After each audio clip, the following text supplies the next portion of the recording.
Sharp guys, so today I'm going to be showing you the functionality of the hard drive and the major causes of the hard drive not to spin, which causes the hard drive not to display on the laptop. I've connected the hard drive and there is a sound coming from the inside of the drive. If the platter inside fails to spin, there will be that sound.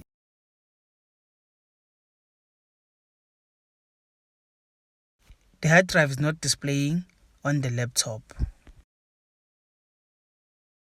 Now let's do an experiment. Let us check inside the hard drive. We always recommend that you use an SSD instead of the old standard hard drives. You're gonna need a screwdriver and a tweezer.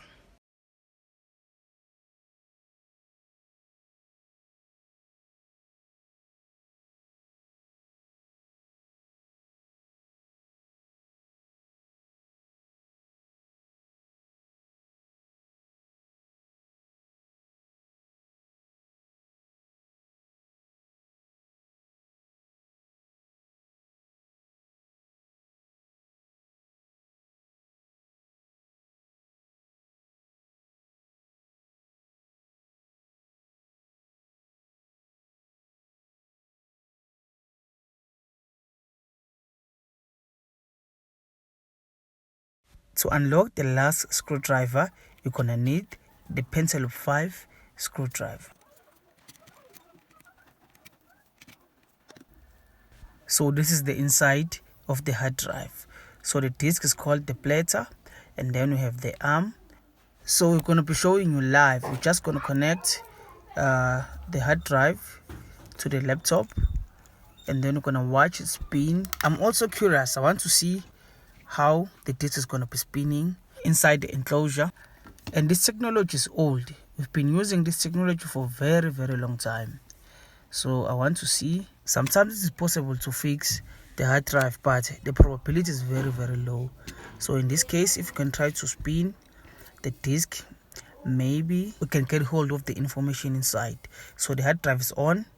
Let's just try and help the disk to spin.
There's no sign of life in this hard drive, so it's almost impossible to fix the hard drive. So that was it, guys. If you have any comments, you can just leave the comment below. Till next time, sharp.